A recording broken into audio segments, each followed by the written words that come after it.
Hey children, I believe everybody is enjoying rational numbers, and today we are not going to see any new concept. I'm just going to give you few easy techniques to handle all these 8 concepts that we have studied. And the first one, what is the definition of a rational number? Think. Very good. Any number that can be written in the form of p by q can be called as a rational number.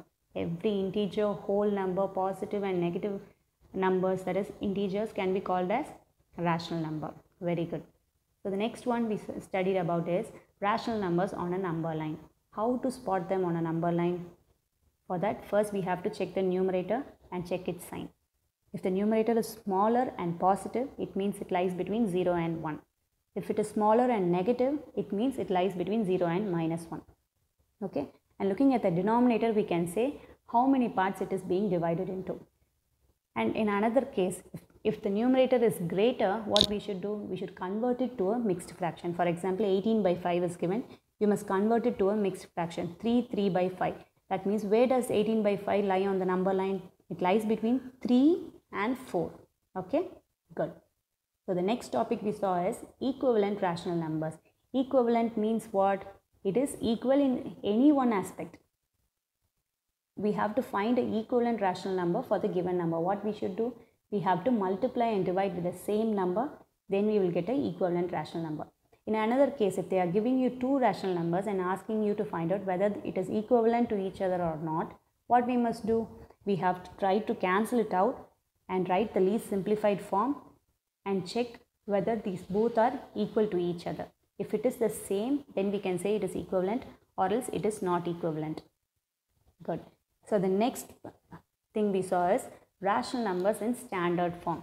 Standard form means what? We have to remember the number 1. It should have only one common multiple in between them. Okay. If they are giving you a number and asking you to, for example, 48 by minus 84 is given, and they are asking you to convert to a standard form, what we should do?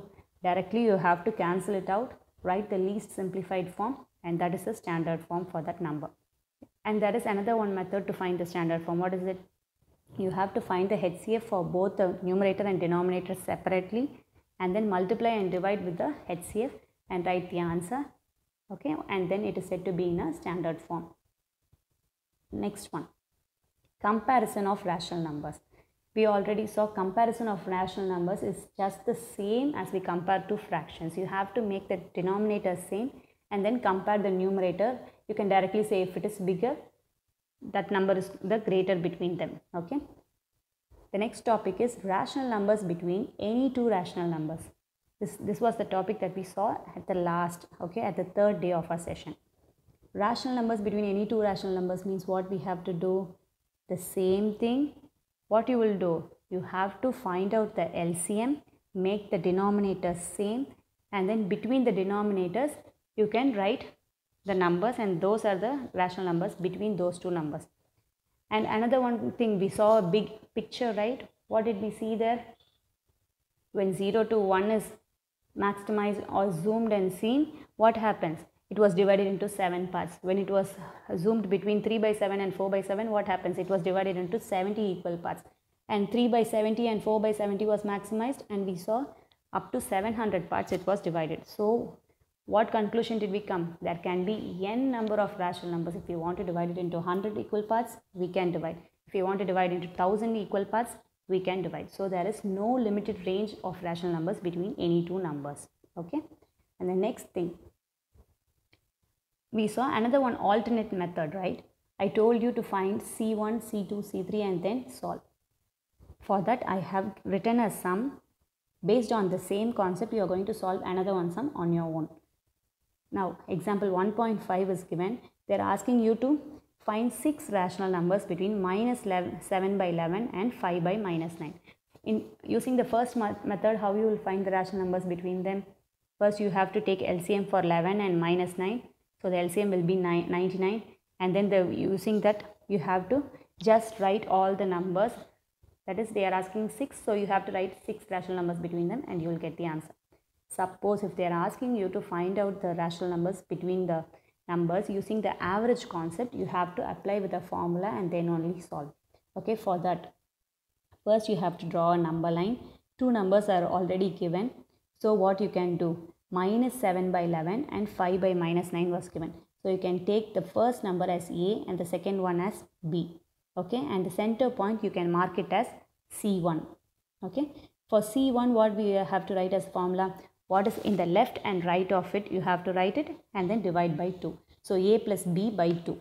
Minus 7 by 11 plus minus 5 by 9. Sorry children, that is 5 by 9. Okay, 5 by 9 by 2, and then solve and find out the answer and write it as C1. Next, C2. For C2 you have to draw another one number line and then mark C2 in between C1, and you can mark anywhere on the number line. Even if you want to mark it as in between C1 and B, it is fine. Anyway, you will get the same answer. I have marked it in between A and C1 and written the answer. So C2 is equal to A plus C1 by 2, and one answer, box it up. Next, C3. I have marked between A and C2 and you have to divide it by 2, write the answer. Similarly, you can find out for C4, C5 and C6. Okay, and then the final answer, how you will write the rational numbers between minus 7 by 11 and 5 by minus 9 are. You have found out minus 62 is there, minus 61 and 59 is there. So you have to write all these. You can write in any order. You can even write the last number might be 5 by minus 99 is there. No, you can write up to any number, but they are asking you only 6, so we can stop up to this.